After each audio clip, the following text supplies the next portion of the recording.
Olwaleero Nagaga Aponye Azikidwa Kubigya Byabajajjabe eri ku kyalo Muhanga Town Council mu district ye Rukiga Kitalonyo kitalo ddala ekabadde kaseera ka kutiitiwala kaseera ka miranga na biwoobe nga Aponye awummuzibwa mu nnyumba ye ey'olubeerera okugenda okuziika abannaddiini bakulembeddemu omukolo guno abakulembeddemu ne bagenda ku ntaana waawummuziddwa era nga bw'obalaba olwo bannaddiini olumaze okubulirayo aba funeral service nga bw'obalaba A+ ne batambula mpola n'omubiri gw'omugenzi Aponye nga bagutwala mpola okutuusa mu nnyumba ye ey'olubeerera mwagenda okuwummulira emirembe n'emirembe amiina kitalo nnyo kitalo ddala amaziga na biwoobe byebibuutikidde ekyalo Muhanga olwaleero eri mu district ye Rukiga nga Nagaga Aponye oba amanyiddwa nga Aponye awummuzibwa mu nnyumba ye ey'olubeerera kankulageko mpola wano nga wetutambula mpola olabe embeera nga bwe badde nga awummuzibwa nga aziikibwa mu nnyumba ye ey'olubeerera ate naawe otambule n'okumanya osobole okumanya kyembeera nga bwe badde kyekibaddewo era waaziikiddwa Nagaga ono munange ekitalo obulamu bwe butyo tetwabufunanga waddembe buli omu alina okumanya nti obulamu tubulimu naye era essaawa ntono nnyo tubwamuka ne tuddayo ewa kitaffe gye tulibeera gye tuliwummulira emirembe n'emirembe amiina omukolo gutambudde bulungi tewabadde buzibu bwonna tewabadde embeera yonna kati bwe guti bwe gubadde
omusobozi wa byonna akunze kweta mwine w'itoogo Aponye kuruga omunseeki mbwenu nituziika omubiri gwe omwitaka omugwarugire kandi ko Kristo yazwire abafiire ari omuganuro gwabo niwe arihindura atyo emibiri yaitu etiine nk'okweri akagishanisa nk'ogwe ogw'ekitiinwa hati mwine w'itoogo hati mukwase Mukama amubukaze omu busingye bwe kandi azora omubiri gwe aha kiro kya muhero katusabire mwine w'itoogo Aponye ntushaba Mukama witu Yesu Kristo owakizira ati ninye kusohoka ninye magara orukunza n'obwakufa aryaguma bwire kandi we n'obulire aza akanyikiriza tarifaniro byona mbwenu tumushabe tuti iwe warizibwe raza arafiire kira kuragaza amarira gaitu oturire ayi Mukama oturire iwe wazwire abafiire okabagarurira amagara ikiza kuha mwine w'itoogo amagara gatawaho oturire ayi Mukama oturire iwe waraganize kuha obunanutse omushimo wahetiisize kira kutasya mwine w'itoogo omwiguru oturire ayi Mukama oturire ayi Mukama oturire mwine w'itoogo wahigirwa amaizi ga batisimu agasigwa amata garikwera kira kumubarira ombakirire bawe oturire ayi Mukama oturire ayi Mukama oturire mwine w'itoogo wahigirwa amaizi ga batisimu kandi akabaga nta kiro kirikwera kira kumwakira n'ahabugiri bw'omu bukama bwawe oturire ayi Mukama oturire ayi Mukama oturire twe abari kuziga okufa kwa mwine w'itoogo Aponye ikiriza okutugwisiriza mutuhumurizibwa okwikiza n'okugira amasiko okutunga amagara agatawaho oturire ayi Mukama oturire ayi Mukama oturire sibawuliranga bawulira omuntu addukira gy'oli nga kwanjagira okumuyamba era nga kusaba okumuwolereza nange nno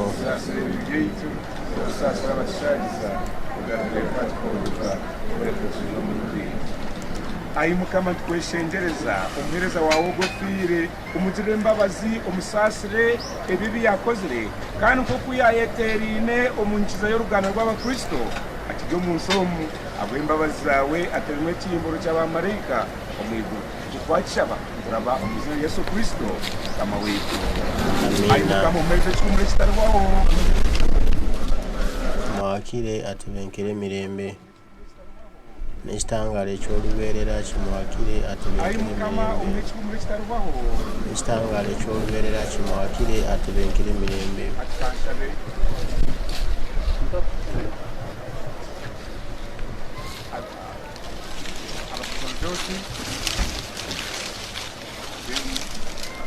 famire nibirindirwe omutaro w'omugenzi okutayo muri ningashi eitaka kureka akadimasa ka rukundo hamwe nabe abantu abayihano y'abakuru vice president mona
kitalo ddala. Apolo Nyegamehe bw'atyo ensi bw'agirekulidde bw'atyo bw'awumulidde mu nnyumba ye ey'olubeerera gy'agenda okubeera emirembe n'emirembe. Amiina. Tumusabira ekiwummulo eky'emirembe n'ekitangaala eky'olubeerera kimwakire atebenkere mirembe. Kitalo nnyo, kitalo ddala. Ffenna lino ly'ekkubo, ffenna eno y'ennyumba mwe tuliwummulira, ffenna mwe tulibeera. Teri aligibuuka, teri aligidojinga. Kobaani eno y'ennyumba mw'oligenda okuba emirembe n'emirembe. Amiina. Apolo nyegamehe wumula mirembe. Apolo nyegamehe wumula mirembe. Apolo nyegamehe wumula mirembe. Tusaasira nnyo ab'eŋŋanda abakona b'emikwano omuntu wammwe abagenzeeko Mukama bw'atyo bw'ageze bw'atyo bw'asazeewo. Tumusabira awummule mirembe gy'agenze. Si byangu. Emagombe eyo ebiriyo si byangu kuba teri yali agenzeyo nadda.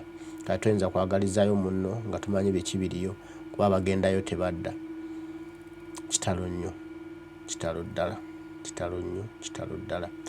Bw'atyo agenze obutadda azaayidde okumpi taliddamu kulabwa era kati tugenda kutandika muyita mugenzi eyagenda obutadda eyazaawa eyazaayira okumpi gy'atalidde ate tubuuzaako oba tuddemu tumubuuzeeko. Mukulikeeyo mwenna abazze okuwerekerako famire nga tusiibula muganda waffe mukwano gwaffe Apolo nyegamehe.